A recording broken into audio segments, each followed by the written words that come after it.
아멘. 오늘 말씀은 스바냐, 구약에 있는 스바냐 3장 17절부터 20절까지 말씀입니다.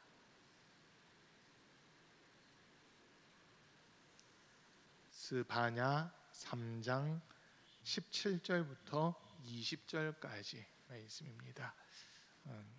성경책 1505쪽, 구약 1505쪽에 있습니다. 스바냐 3장 17절부터 20절까지 말씀입니다. 제가 한 절 읽고 우리 성도님들 한 절 읽고 서로 교독하겠습니다. 스바냐 3장 17절부터 20절까지입니다. 한 절씩 교독합니다. 주 너의 하나님이 너와 함께 계신다. 구원을 베푸실 전능하신 하나님이시다. 너를 보고서 기뻐하고 반기시고 너를 사랑으로 새롭게 해주시고 너를 보고서 노래하며 기뻐하실 것이다.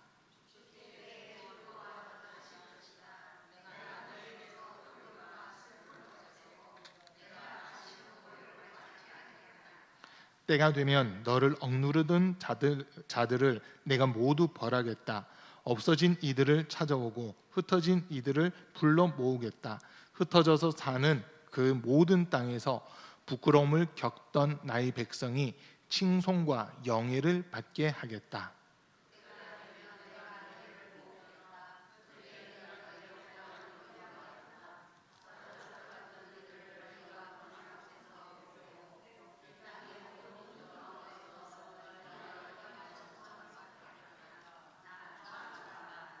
아멘. 오늘 주님 앞에서 또 함께 예배드리는 우리 모든 성도님들 삶 속에 주님이 주시는 신령한 은혜와 은사와 복이 늘 충만할 수 있기를 간절히 축복합니다. 우리 주변에 계신 분들에게 주님의 사랑을 사랑합니다. 축복합니다. 인사합니다. 주님의 사랑 사랑합니다. 축복합니다. 주님의 사랑 사랑합니다. 축복합니다. 벌써 7월 달 됐습니다. 1년의 절반이 이렇게 지나가고 또 이제 1년의 후반기에 이렇게 시작됐는데 전반기까지 하나님께서도 은혜를 많이 베풀어 주셨습니다. 후반기에도 하나님께서 더 큰 은혜로 우리 성도님들과 함께 해주시기를 간절히 바랍니다. 지난주에 이제 우리가 왜 구원받아야 합니까? 라고 하는 주제를 가지고 잠깐 말씀을 들었습니다. 구원받아야 되는 이유가 먼저는 하나님께서 사람을 창조하실 때 선하고 아름답게 창조를 하셨고 하나님의 형상대로 사람을 창조하셨는데 사람의 욕심으로 말미암아 죄를 범하게 되고 이 죄로 말미암아 하나님과 사람 사이에 분열, 단절이 찾아오는 그런 아픔들이 있었습니다. 어떻게 보면 잘못은 우리가 했지만 하나님께서 먼저 우리에게 손을 내미시면서 처음 하나님께서 우리를 창조하셨을 때 사람을 보시면서 보시기에 매우 좋았더라, 심히 좋았더라라고 하신 그 말씀을 다시 회복하고자 하시는 그 하나님의 뜻, 그것이 있다 보니까 우리가 구원을 받아야 된다라고 하는 이런 말씀을 들었습니다. 이제 하나님께서 우리를 구원하신다라고 할 때 그 구원이라는 개념, 구원이라고 하는 의미가 마태복음 1장에 있는 말씀에서 보면은 마태복음 1장 21절과 23절 두 말씀을 제가 비교를 했는데 아들을 낳으리니 이름을 예수라 하라. 이는 그가 자기 백성을 그들의 죄에서 구원할 자가 될 것이다. 보라 처녀가 잉타하여 아들을 낳을 것이요 그 이름을 임마누엘이라 하리니 이를 번역한즉 하나님이 우리와 함께 계시다 함이다 라고 이 말씀입니다. 그러니까 구원이란 말은 딴 게 아니라 하나님이 우리와 함께 하신다라고 하는 거, 이것 자체가 구원입니다. 우리는 하나님의 형상대로 지음받았고 또 하나님의 자녀라고 하는 그 직함을 가지고 있다 보니까 이 자녀를 향한 부모님들의 마음이 있더라고요. 같이 있으면 좋겠다. 그 마음이 항상 있어요. 그러다 보니까 타지에 떨어져 있는 자녀들이 이제 명절이 되거나 휴가를 맞이해서 돌아오게 되면, 고향으로 돌아오고 부모님께 오게 되면 그때 부모님들의 마음이 되게 흡족해하시고 기뻐하는 이런 모습들이 있거든요. 그런 것처럼 하나님께서도 자녀된 우리가 항상 주님 곁에 있고 주님과 함께하는 그런 삶을 살아가기를 원하신다고 하는 거, 그리고 우리가 기억을 할 수 있습니다. 그렇기 때문에 우리가 구원을 받아야 되는 건데 이 구원이라고 하는 게 이제 뭐 구할 구자에다가 또 원할 원자, 구하고 원한다 이런 의미도 여기 어떻게 담겨져 있어요. 이제 건져냈다라고 하는 그런 의미가 제일 큰데 오늘 우리가 읽은 스바냐라고 하는 이 선지자는 성경 말씀에서 아마 인용을 많이 하지는 않는 그런 성경이 좀 한 군데가 이 스바냐로 볼 수 있어요. 근데 그럼에도 불구하고 스바냐 말씀 중에서도 스바냐 3장 17절, 오늘 우리가 처음 읽었던 본문 말씀인데, 이걸 이제 개역 한글판으로 한번 볼게요. 이 말씀은 아마 여러분께서 더 개역 한글판으로 해서 보면 많이 들어본 말씀일 거로 생각이 됩니다. 한번 띄워주시고 우리 한번 같이 읽겠습니다. 너희 하나님 여호와가 너희 가운데에 계시니 그는 구원을 베푸실 전능자이시라.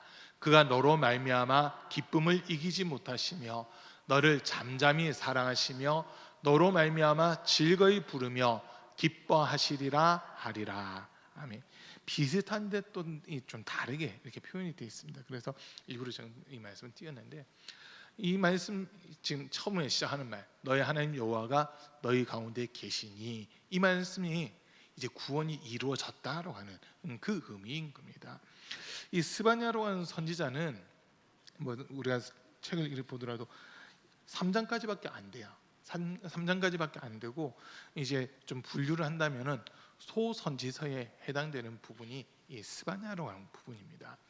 이 스바냐는 선지자이긴 한데 혈통을 놓고 보면 히스기야 왕의 4대 손입니다.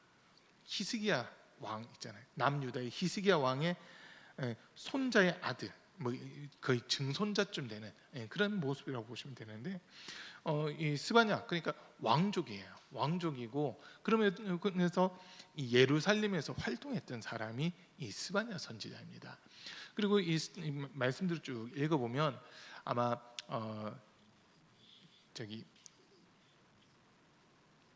요시아 때 종교개혁을 일으키는데, 그 종교개혁하기 바로 직전에 활동했던 것으로 이렇게 추정되는 게 이 스바냐의 활동 시기입니다. 그 스바냐의 이 말씀을 쭉 읽어보면 앞부분과 뒷부분으로 딱 나눠지는데, 정확하게 하면 3장 8절까지 말씀과 그 이후의 말씀을 이렇게 좀 분류가 됩니다. 그런데 그 3장 8절까지는 이제 이 스바냐에서도 가장 중요하게 다루고 있는 주제가 하나님의 때, 주님의 날이라고 하는 그 단어가 가장 중요한 핵심인데, 이제 전반부에서는 예루살렘의 범죄, 이스라엘 백성들의 범죄로 말미암아 심판이 있다라고 하는 그런 말씀이 전거돼요. 그러고 나서 이후에 그럼에도 불구하고 하나님을 사랑하고 하나님과 함께 하려는 사람들에게 하나님께서 구원의 은혜를 베푸신다라고 하는 이 두 가지를 전합니다. 심판과 구원이라고 하는 두 가지 주제를 전하면서, 회개하지 않으면 하나님의 심판이 올 수밖에 없고, 회개하여 정말 주님의 은혜를 우리가 사모하면 하나님이 우리를 구원해 주시는 그 모습을 우리가 경험할 수 있다라고 하는 이런 내용이 스바냐 전체적으로 이렇게 기록되어 있는 그런 내용이기도 합니다.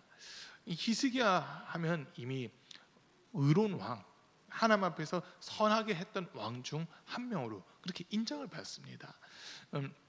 이 히스기야 때 하나님 앞에 드리는 유월절 제사가 회복이 되고, 또 이제 1,000마리 넘는 그 소들을 하나님 앞에 번제로 드렸던 그런 모습들이 있었거든요.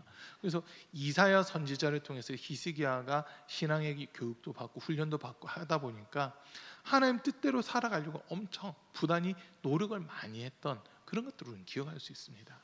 그런데 그게 그 다음 때도 이어지고 그 다음 때도 이어져야 되는데, 히스기야의 아들 아몬 또 므낫세, 이 두 사람의 왕을 거치면서는 남유다에서 가장 악했던 왕이라고도 평가받을 만한 그러한 사람들이 히스기야의 아들이고 손자가 돼요. 그러다 보니까 히스기야 때 겨우 이렇게 복원시켜 놓고 예배를 회복시켰는데, 그 아들 때 가서 다시 예배가 다 무너지고 다시 우상 숭배하는 이런 일들이 또 막 일어나거든요. 그러다가 이제 요시야 때 와서, 요시야 때 성전을 정비하다가 하나님의 언약의 말씀을 발견하고는 그 율법의 말씀을 다시 낭독함으로써 이스라엘 백성들이 회개하고, 이 말씀을 기준으로 다시 우리가 예배 회복해야 된다면서 요시야 때 예배가 회복되는 막 그런 일들이 있었습니다.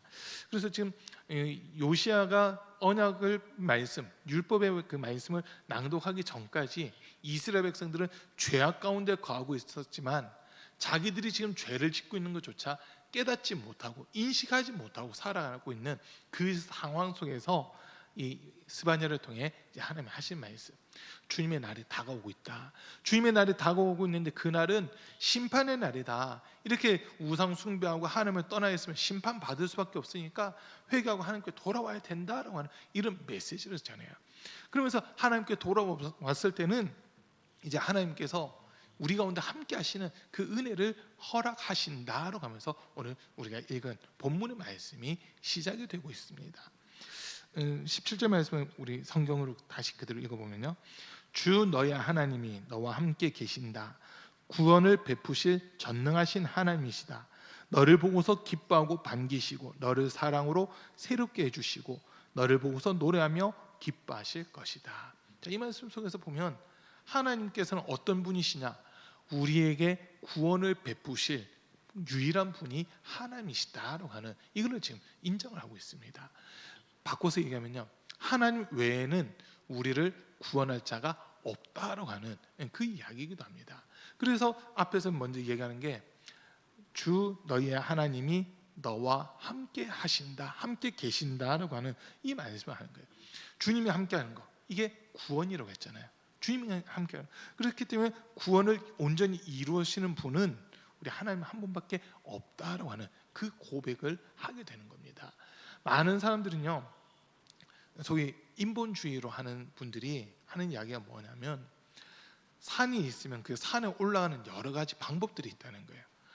그러면서 하는 이야기가 어떤 사람은 좀 이렇게 경사가 완만한 곳으로 해서 산을 뱅 돌아서 산 꼭대기로 올라가는 사람이 있을 거고, 또 어떤 사람은 똑같은 산을 올라가는데 이제 소위 절벽 비슷한 데로 해서 험하게 말 그대로 이제 등산을 하듯이 그렇게 산을 올라가는 사람들이 있고, 또 어떤 사람은 케이블카를 타고 아주 편하게 올라가는 사람도 있다, 막 이런 얘기들 해요.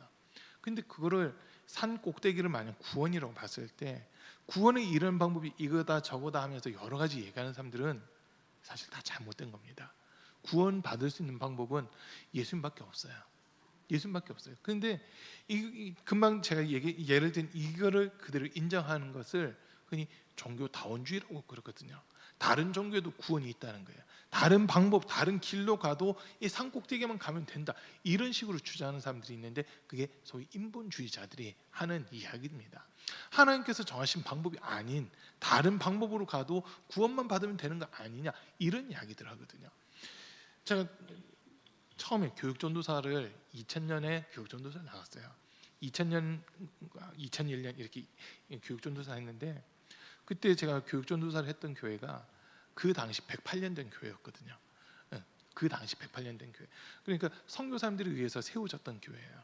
경기도 화성시 남양에 있는 남양감리교회라는 곳인데, 그곳의 근처에 남양 성모 성지가 있더라고요. 그래서 갔어요.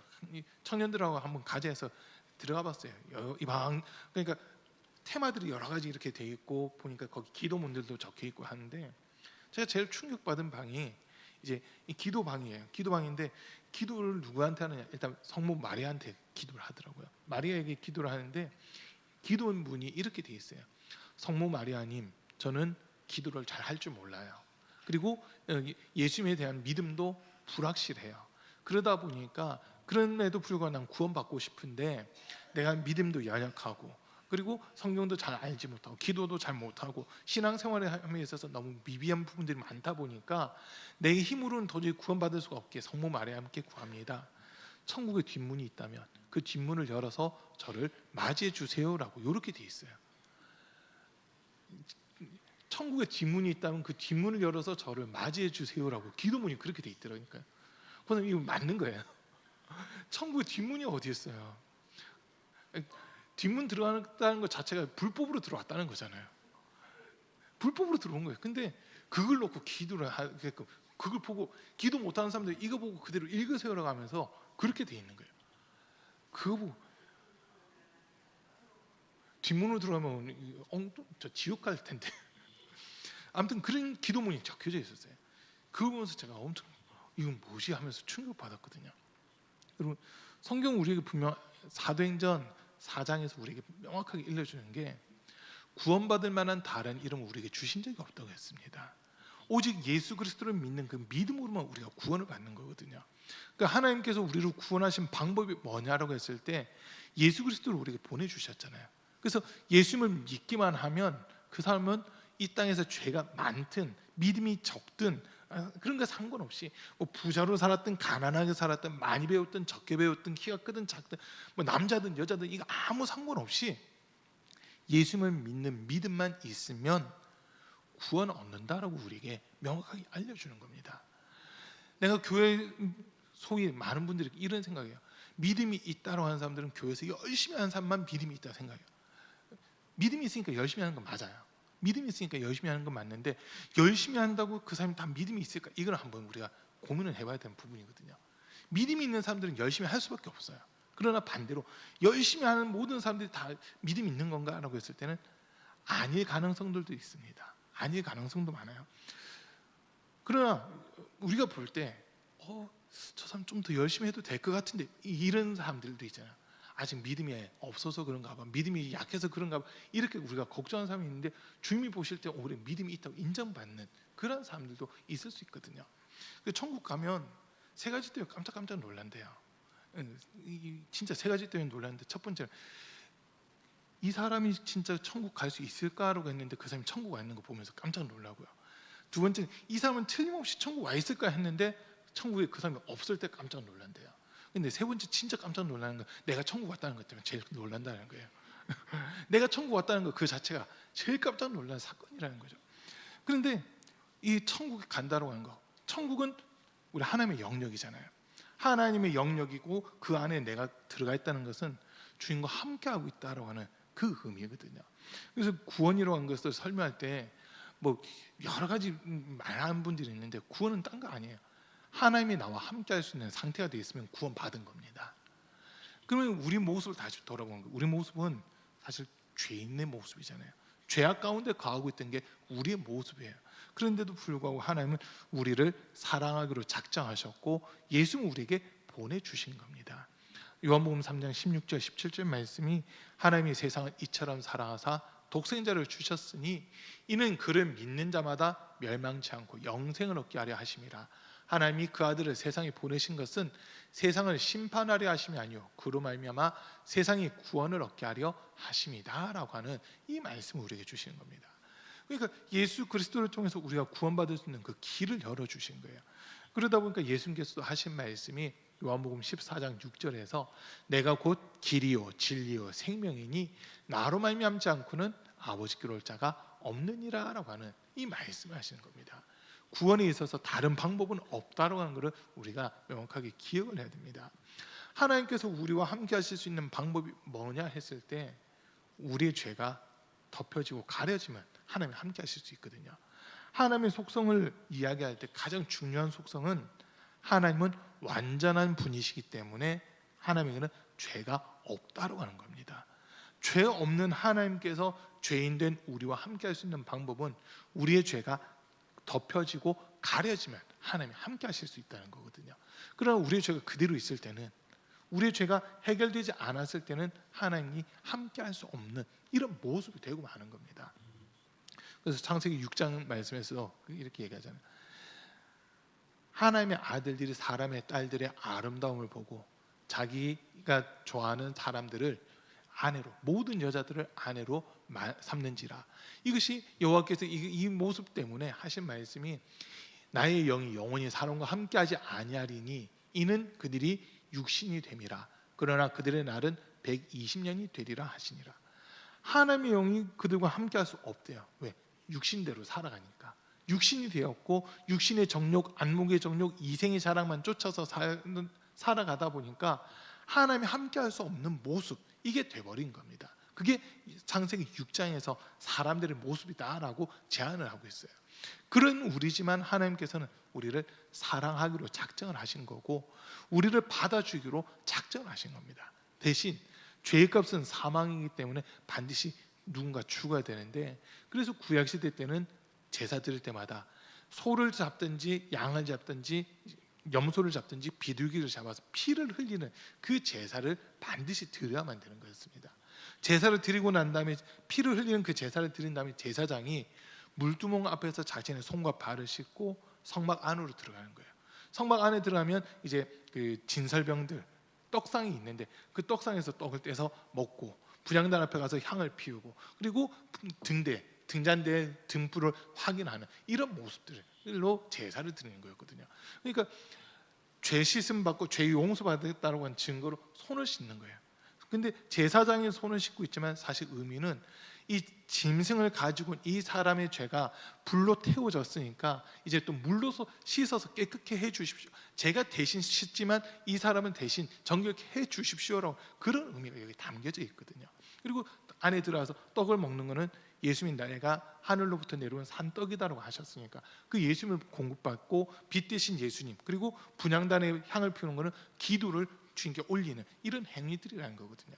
그래서 그런 것들을 통해서 제사장이 대신하는 거지 대신하는 건데 실질적으로는 이 제사를 드린 사람들이 그걸 해야 되는 거예요. 그러나 하나님께서 모든 사람이 들어온 걸 허용치 않고 제사장만 성막에 들어온 걸 허용하셨기 때문에 제사장이 대신 들어가는 그런 모습이라는 거거든요. 그래서 이걸 이제 좀 넓게 본다면 피 흘리는 그 제사 그러니까 죄의 값은 사망인데 내가 죽어야 되는데 제사 드리기 전에 반드시 해야 되는 게 하나 있잖아요. 성도들 우리 사랑하는 성도들이 예전에 그 성막 체험 한번 하셨었잖아요. 하신 분들 계시죠? 성막 체험. 그때 아마 제사 드린 거 재현을 해 보셨을 거예요. 실제 양 잡는 건 아니지만 양 모형에 있고 그에다가 손을 얹고 내 죄를 이 짐승에게 전가시킵니다. 기도를 하고 나서 제사장이 그 목을 따고 이렇게 피를 흘리게끔 하는 그런 제사 드리는 걸 아마 경험해 보셨을 겁니다. 그때 이제 얘기하는 거예요. 내가 죽어야 되는데 나를 대신해서 이 짐승을 주인이 내 생명을 보존해 주십시오. 이런 기도를 드리는 거거든요. 그런데 그 짐승을 잡는다 한들 특별히 유월절이라든지 아니면 대속죄일 날 이렇게 특별히 대속죄일 날은 대제사장이 1년에 한 번 지성소에 들어가는 날이잖아요. 그날은 모든 백성들을 위해서 번제를 드리고 그리고 또 자기 자신을 위해서 속죄제를 이렇게 드려야 되거든요. 그날을 기준으로 해서 본다면 최소한 1년에 한 번은 짐승을 잡아 죽여야 되는 그런 일들이 있었던 겁니다. 그런데 하나님께서는 다시는 짐승 잡지 않아도 되게끔 죄 없으신 예수님에게 모든 죄를 뒤집어 씌우신 거예요. 그래서 예수님의 단번 제사, 단번에 자신을 드림으로써 우리가 하나님께 나갈 수 있는 그 담대함을 얻게 되었다라고 히브리서에서는 알려주고 있습니다. 그러니까 하나님은 우리를 위해 누군가 죽어야 된다 했을 때 우리를 살리기 위해서 죄 없는 자가 죽어야 되는데 죄 없는 자는 여자의 후손으로만 태어나야 되는 그런 상황이잖아요. 그래서 예수님이 이 땅에 오실 때 요셉의 씨를 통해서 예수님이 태어난 것이 아니라 성령으로 말미암아 잉태되고 죄 없는 모습으로 예수님이 이 땅에 태어나신 겁니다. 죄 없는 분이 모든 사람의 죄를 다 뒤집어 쓰고 십자가에서 죽임 당했기 때문에 그것을 믿는 사람들에게는 죄 없다라고 해주시는 거고 믿지 않는 사람에게는 넌 죄가 그대로 남아 있다라고 이렇게 하시면서 구원과 심판을 나누시는 이런 모습을 우리가 보게 됩니다. 우리 하나님이 가장 기뻐하신 게 뭐냐면 잃어버렸던 한 영혼이 주님 앞에 돌아오는 것 그것을 하나님이 가장 기뻐하신다라고 한 겁니다. 그래서 지금 오늘 말씀에서도 하나님은 구원을 베푸실 전능자시라 했잖아요. 근데 그 하나님이 구원받은 이스라엘 백성들을 보면서 17절 중반부터 보면 너를 보고서 기뻐하시고 반기시고 너를 사랑으로 새롭게 해주시고 너를 보고서 노래하며 기뻐하실 것이다 라고 이렇게 되어 있습니다. 그러니까 이 잠잠히 사랑한다라는 표현이 지금 여기는 새롭게 해주시고라고 하는 여러 표현으로 되어 있는데 우리가 구원받았다라고 한 거 주님 앞에 나와서 주님과 다시 함께 할 수 있게 됐다는 것을 하나님은 가장 기쁘게 여기신다라고 하는 겁니다. 가장 기쁘게 여기시는 거예요. 근데 얼마나 하나님 입장에서도 얼마나 기쁜지 구원받았다고 하는 것 자체가 우리가 구원받고 하나님이 이제 우리와 함께 할 수 있는 이 관계가 됐다는 것이 하나님 입장에서도 얼마나 기쁘신지 춤추고 노래하며 즐거워하겠다라고 하는 이런 표현들을 하고 있는 겁니다. 누가복음에서 보면 누가복음 15장에서 이렇게 보면은 세 가지 비유들이 또 이렇게 나와 있습니다. 첫 번째 비유는 잃은 양의 비유입니다. 100마리 양이 있는데 한 마리 잃어버렸을 때 99마리를 안전한 곳에 놔두고 잃어버린 그 한 마리를 찾기 위해서 목자가 나간다는 거예요. 그날 돌았던 코스를 거꾸로 돌아가면서 어디에 있는지 양의 이름을 부르면서 막 밤새 양을 찾게 되는데, 그 양을 찾게 됐을 때 너무 기뻐서 어깨에 메고 내려오잖아요. 그리고 그 다음날 잔치를 여는 거예요. 많은 사람들을 초청해가지고 잃어버렸던 양 찾았다, 이 기쁘다, 이 기쁨을 내가 여러분들과 함께 하고 싶다라고 하면 그 이야기를 예수님이 첫 번째 하시고요. 두 번째는 또 드라크마 비유입니다. 이 드라크마는 10개 한 세트가 10개가 다 갖춰져야 한 세트로서 가치가 있는 건데, 그 중에 하나가라도 없어지면 그 가치가 떨어져 버리는, 그게 드라크마라는 보석이거든요. 그 10개가 다 있어야 되는데 하나가 없어졌을 때 온 집안을 다 샅샅이 찾아보지 않겠느냐. 그것을 찾았을 때 이 보석의 가치가 제대로 나오니까 그거로 말미암아 또 기뻐서 사람들 초청해서 또 잔치를 한다고 하는 그런 이야기를 하세요. 그리고 세 번째 비유가 잃어버린 아들의 비유라고 하는 그런 비유인데, 우리가 흔히 탕자의 비유라고 하는 그 이야기잖아요. 아들 둘이 있는데 둘째 아들이 아버지에게 자기가 받을 유산을 미리 상속해 달라는 거예요. 그걸 가지고 나가서는 흥청망청 써버린 거죠. 그리고 이제 먹을 것도 없고 양식 주는 사람이 없을 때, 돼지가 먹는 쥐염 열매조차 주는 사람이 없을 때 아버지 집이 생각나서 돌아오게 되거든요. 그때 이제 아버지는 아들을 얼싸안고 입 맞추고 하인들이 명령하기를 목욕시켜라, 새 옷을 입혀줘라, 가락지를 끼우고 신발을 신겨줘라라고 하면서 아들의 모든 지위를 회복시켜 줍니다. 그리고는 잔치를 여는데 살진 송아지를 잡아서 마을 잔치를 하면서 이 아들은 죽었다가 다시 살아난 내 아들이다, 이 기쁨을 이웃들과 함께 하겠다라고 하면서 잔치를 여는 그 장면이 나옵니다. 이 비유, 세 가지 비유를 예수님이 말씀하시면서 첫 번째와 두 번째 비유에서 예수님 이런 말씀하세요. 천국에서는 이와 같이 회개할 것 없는 99명보다 회개하고 돌아온 한 사람으로 인하여 더 큰 기쁨이 있다라고 하는 그 말씀을 예수님이 하십니다. 두 번째 비유도 마찬가지고요.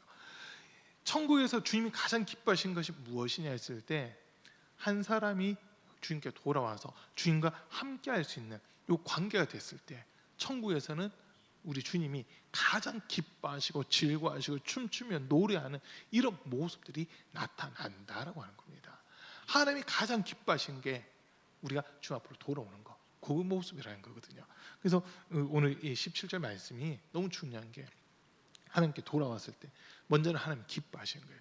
근데 그 뒤에 말씀들을 또 계속 보면요, 축제 때에 즐거워하듯이 하실 것이다. 내가 너에게 두려움과 슬픔을 없애고 내가 다시는 모욕을 받지 않게 하겠다. 이젠 하나님이 지켜주시겠다고 하는 그 약속을 하시는 거예요.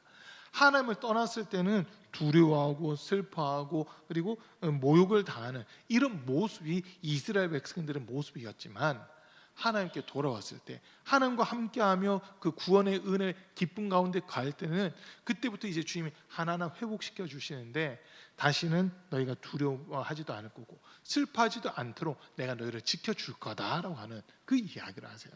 19절에서 또 보면요, 때가 되면 너를 억누르는 자들을 내가 모두 벌하겠다, 원수를 갚아주겠다는 거예요. 그리고 없어진 이들을 찾아오고 흩어진 이들을 불러 모으겠다. 흩어져 있던 이들, 그러니까 엘리야 시대 때 이렇게 보면 북이스라엘의 아합 왕 때 엘리야가 활동했잖아요. 그 엘리야가 하나님께 이런 기도를 해요. 하나님, 이스라엘에는 우상 숭배하지 않고 하나님을만 섬기는 사람이 나밖에 없습니다라고 하는 그런 기도를 하거든요. 그때 하나님께서 엘리야에게 책망하시면서 하신 말씀이, 아직 우상에게 무릎 꿇지 않은 자 7천을 내가 숨겨두었다라고 하는 그 말씀하시거든요. 눈엔 보이지 않았어요. 어디 있는지 몰라요. 그런데 7천 명이나 되는 사람들을 흩어져 가지고 이스라엘 곳곳에 흩어져서 이제 왕들이 대놓고 바알을 섬겨라, 뭐 아세라 섬겨라, 다곤을 섬겨라, 이런 일들이 일어나니까 그 왕들의 눈에 띄지 않으려고 곳곳에 숨어서 신앙을 지켜나가는 그런 사람들이 있었다는 거예요. 근데 그 숫자가 무려 7천 명이나 된다는 거거든요. 그 흩어졌던 그런 사람들을 이제 다 불러 모으겠다는 거죠. 하나님의 구원이 시작됐으니까, 구원의 역사가 시작됐고 하나님께서 이스라엘 백성들과 함께 하시는 이 모습들이 나타날 때는 숨어있던 자들, 흩어졌던 자들이 다시 주님 앞에 나와서 함께 예배드리는 이런 모습들을 만들어 주겠다라고 하는 그 이야기를 이렇게 하고 계시면서 19절 끝부분에 보면 부끄러움을 겪던 나의 백성이 칭송과 영예를 받게 하겠다. 그전에는 죄인의 모습이다 보니까 부끄러운 가운데 거했다는 겁니다. 창세기 3장에서도 보시면 아담과 하와가 선과 악을 알게 하는 나무 열매를 따먹고 나서 그들이 제일 먼저 느낀 감정은 부끄러움이었습니다. 내가 벗었기에 부끄러워 숨었나이다 라고 하는 이 표현인데, 죄의 결과, 그들이 그 전에도 옷을 벗고 있었어요. 옷을 입지 않았어요. 그 전에도 선악과를 따먹은 이후에도 옷은 벗은 건 매 한 가지예요. 그런데 이들이 느낀 감정이 달랐어요. 그 전에는, 선악과 따먹기 전에는 이들이 전혀 부끄러워할 이유가 없었어요. 옷을 다 벗고 있어도 부끄럽지 않았어요. 그런데 죄를 범하고 나니까 부끄러움이라는 것이 찾아와서 내가 벗었기에 부끄럽다, 이걸 느끼기 시작하거든요. 똑같이 벗고 있었는데 그전에는 부끄러움을 모르다가 갑자기 부끄러움을 느끼는 이 상황이잖아요. 죄인들의 모습은 하나씩 부끄럽다라고 하는 겁니다. 그런데 우리 하나님 앞으로 돌아왔을 때는 이 부끄러웠던 너희, 부끄러워하던 너희, 부끄러운 가운데 거했던 너희지만 이제는 칭송을 받게 해주고 영예를 얻게 해주겠다라고 하면서 이 부끄러움이 아니라 영광스러운 모습으로 너희를 변화시켜 주겠다라고 하는 이 약속을 하고 계신 겁니다. 우리는 그냥 주님 앞에 나왔을 뿐인데, 주님 앞에, 하나님 앞에 나왔을 뿐인데 하나님께서는 우리의 신분을 변화시켜 주시고 또 우리가 두려워하고 슬퍼했던 것들을 몰아내셔서 기쁨과 즐거움이 넘치게끔 해주시고 부끄러워하던 우리의 모습을 칭송과 영광을 받는 모습으로 바꿔주시겠다고 하는 그 약속까지 지금 하고 계시는 거예요. 또 20절 말씀에서도 보면요, 그때가 되면 내가 너희를 모으겠다. 그때 내가 너희를 고향으로 인도하겠다. 사로잡혀 갔던 이들을 너희가 보는 앞에서 데려오고 이 땅의 모든 민족 가운데서 너희가 영예와 칭송을 받게 하겠다. 나 주가 말한다. 하나님이 분명 경고하신 게 있어요. 이스라엘 백성들이 계속해서 우상 숭배하고 죄를 범하게 되면 흩어버리시겠다는 거거든요. 호세아를 통해서 나온 첫 번째 아들 이름 이스라엘, 흩어지게 한다는 거였잖아요. 우상 숭배의 결과가 북이스라엘과 남유다가 다르게 나타납니다. 북이스라엘은 그냥 망해요.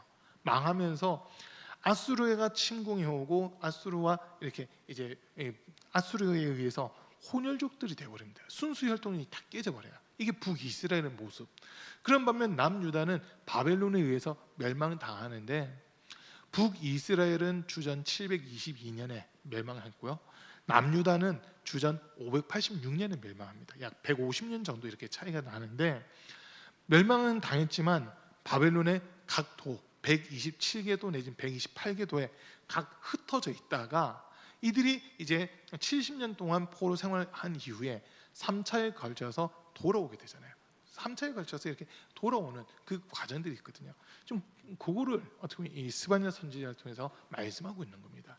70년이라는 얘기는 여기 안 나와 있어요. 예레미야를 통해서 70년 동안 너희가 고통받고 그 후에 돌아온다는 그 말씀을 하시는데, 스바냐가 아까 말씀드렸잖아요. 히스기야의 4대 손이라고. 그렇기 때문에 이 요시야가 활동하던 그 무렵에 활동했던 선지자이기 때문에 아직 이스라엘이 망하기 전이라는 거예요. 남유다가 망하기 전인데 그때 이미 하나님의 때, 하나님께서 우리를 구원해 주시고 회복시켜 주시는 그 때가 있는데, 끌려갔던 이들이 다시 돌아오게 되고 부끄러움 가운데 거했던 이들이 칭송과 영예를 얻게 되는 이런 모습을 내가 너에게 주겠다라고 하는 그 약속의 말씀을 주신 겁니다. 그러니까 지금 오늘 우리가 읽은 본문 17절부터 20절을 읽었는데 17절 말씀이 구원에 대한 직접적인 메시지라면 18절부터 20절은 구원받은 자들에게 하나님을 보상해 주시는, 선물로 주시고 보상해 주시는 부분들이 이렇게 기록되어 있는 겁니다. 자, 이제 말씀 정리를 한다면 구원은 딴 게 아닙니다. 하나님이 우리와 함께 계신 것, 이거 자체가 구원입니다. 근데 우리의 모습은 죄로 말미암아 하나님과 분리되고 단절이 되어 있었거든요. 이사야 59장 1절 말씀, 제가 자주 인용하는 말씀인데, 여호와의 팔이 짧아 구원치 못하심이 아니요 여호와의 귀가 둔하여 듣지 못하심이 아니라 다만 너희의 죄악이 너희와 너희 하나님 사이를 내었고라고 되어 있습니다. 그러니까 우리 죄가 하나님과 우리 사이를 분리시키고 단절시켜서 하나님과 함께 있는 것이 아니라 떨어져 있게끔 만들었다고 하는 거예요. 그런데 하나님께서는 주님의 날, 그날에 우리를 죄를 용서해 주시면서 이제 다시 이 멀어졌던 관계를 회복시키시며 우리 가운데 함께 계시겠다라고 하는 이 약속을 주시는 겁니다. 그러면서 계속해서 하는 이야기, 하나님만 우리를 구원할 수 있는 유일한 분이시다. 그는 너희를 구원할 전능하신 하나님이다. 이 표현이 하나님만 우리를 구원할 수 있는 유일한 분이시다라고 하는 그 고백이에요. 하나님께서 이제 구원받은 우리의 모습을 보면서 기뻐하고 즐거워하고 노래하고 춤추면서 잔치를 여는 이런 모습들까지 이렇게 소개가 되는 겁니다. 우리가 왜 구원받아야 되느냐 했을 때 하나님이 가장 원하시는 부분이 바로 우리가 구원받는 겁니다. 구원받아서 하나님과 함께하고 하나님 앞에 우리가 바르게 서는 모습, 그거를 하나님이 가장 원하고 계신다는 거거든요. 디모데전서 2장 4절에서는 하나님은 모든 사람이 구원을 받으며 진리를 아는 데까지 이르기를 원하시느니라라고 이렇게 말씀하고요. 베드로후서 3장 9절에서는 하나님의 약속이 어떤 이에게는 더디다고 여기시나 더딘 것이 아니라 오래 참으사 모든 사람을 대하여 오래 참으사 아무도 멸망받지 않고 다 회개하기에 이르기를 원하시느니라라고 하는 이 말씀을 우리에게 주십니다. 그러니까 하나님의 마음은 모든 사람들이 구원받고 더 나아가서 모든 사람들이 하나님과 함께하는 거, 이거를 원하고 계신다는 거예요.